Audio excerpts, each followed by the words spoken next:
Maurice Mortell, thank you so much for inviting me to one of your favourite pubs in Dublin, Neary's. Thanks, Gary. It certainly is a beautiful looking pub, there's no doubt, isn't it? It is, yeah, fantastic. Got all the old history and atmosphere that you would expect to have in a Dublin pub. Fantastic spot. Is there a snug somewhere? The back, there's a couple of snows at the back there, yeah. Barmen are all there a long time. Can't get that many people into it. Good crack and good conversations to be had. The family that own it were members of Bective Rangers, where I played most of my rugby, the Hardys. So one of the guys that I finished playing, but I was still looking after one of the teams, James Hardy. There, he's worked behind the bar there. So we used to go down there on a Sunday night after he played a match and sit down and have a couple of pints and a bit of a chin wag. Always good fun. Times. Yeah, good, great times. And if it was open, who's the one person dead or alive you'd love to have an old pint with? I thought about this. Nelson Mandela. Love to meet Mandela. For a number of reasons. But primarily, I was at an event over in America a couple of years ago, and the company had the end of the event speaker was Francis Pienaar, who was the captain of the South African rugby team, and he gave his story of the 1995 World Cup final that they won over in South Africa, and the part that Mandela had played in sort of coming onto the pitch, and you saw him with the jersey on. That's the part that we all saw. But there was an 18-month to 2-year period before that where Mandela and Francois Pienaar had developed this huge personal relationship. Mandela had asked him down to visit the government buildings. He was in having tea with him. He was going down to his house to have lunch. Pienaar made him godfather to one of his kids. And it was that close a relationship. And it was just it was the way this guy operated. He understood rugby was such a white supremacist game in that country, only played by white people, only in the private schools, and it was such a divisive sport with apartheid. But still, he was able to transcend it, and get in with the guy who was captain of this squad, who'd come from a totally different background, and develop this incredible relationship with him. And to think of all the stuff he went through, and no bitterness, and no sort of corner around trying to get revenge or trying to get back at, it was all about trying to bring it forward and getting the engagement right. And I think they've gone back a little bit since he's gone, but I mean certainly a period of time. I'd say he'd be an incredible guy to sit down and talk to.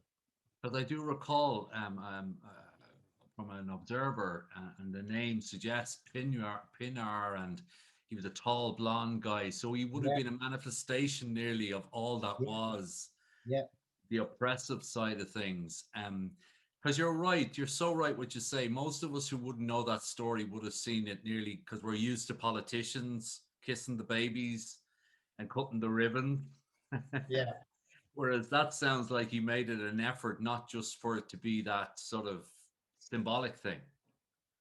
Yeah, I mean, and so when you think about the jersey wearing, a lot of people said, what a moment of inspiration, but that was just at the end of what had been nearly a 2-year engagement, and right up until he died. I mean, they were best pals. I mean, it was an incredible relationship that they built up. Great story. Thank you for sharing that. So, are you big into quotes or anything? Is there any quotes that stand out, or poems or anything that you My father's a great man for one-liners. It doesn't matter what it is. He's got a one-liner for pretty much every situation.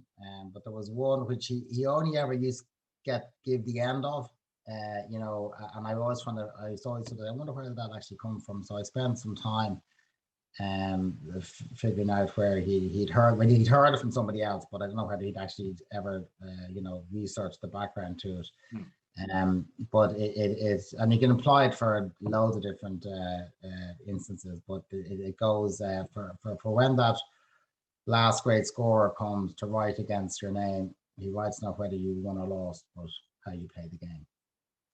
And it's you know, he'd run it off to me after a big schools game we would have lost, or a match, or some incident or some event that, you know, you were disappointed, and he'd be, you know, the inference being that, well, look, you know, at the end of the day, it's how you played, and really, and at the end, you know, but actually, that's really not what it's about at all.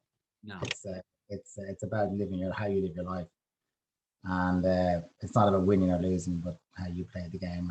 And that one great last score is not the scoreboard; it's the man in the sky, looking at you and saying, it doesn't really matter whether you win or lose, but it does matter how you play the game. So, a couple of life lessons in there, both sporting and actually the guy that wrote that is a oh God, get his name here, Gartland Rice, I think it was, and he was a American sports writer and a poet, big into baseball and American football, and so he adopted that as a kind of a lesson to be able to give out to his the readers, but then obviously the sports guys picked it up, and it isn't really a sporting quote, but it's a kind of, you can use it for both. But once again, what it demonstrates is if you can weave a story around something that people have a passion about, you can actually get across and transcend across. Because a lot of people who are sporting people aren't known for their love of Shakespeare. No, but if you weave a message into something that they'll listen. And to your point there, it's not really about the sport, but it is about the sport. And one final question, quick one. Yeah. Something that you'd like to tell me that not an awful lot of people know? So what's probably something that a lot of people would know about me? My mother and father separated when I was 8. We upped sticks and left where we were living in Foxrock and moved out to live with my grandmother in Bray. Wow. With my dad and my 2 older brothers. That was a kind of a bit of a shock to the system at that age, mid-70s, 1975. Moved school at the same time, starting a new school in September of 75. And I only found out afterwards. It was quite funny because you can imagine 1975, there wasn't an awful lot of families separating. There was no divorce. You know, it was kind of still very much Catholic Ireland, and you know, opinions and views were quite staunch and strict. But so what, 4 or 5 years later, I think we were talking to my pals, all right, I'd been 12 or 13, and one of the guys says to me, he said, Maurice, you know, what's the story with your mum? I said, what do you mean? He goes, well, look, when did she die? I said, she never died. And he said, well, we were all told that your mother had died, and that's why there was no mother in the house. Wow. Yeah. So the I don't know whether the school or whether the community had decided that this is a much better story to tell their kids than the truth. Yeah, tell everyone but the kids themselves. Yeah.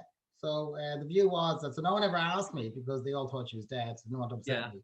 Of course, she was alive and well, living in Dublin, but we had separated. Wow. But you're right, 1975, Boontown, but what would have been Shawadi Wadi and those days would have been Bay City Road, all at that point, yeah. Bay City Road, a very different time to now. Yeah.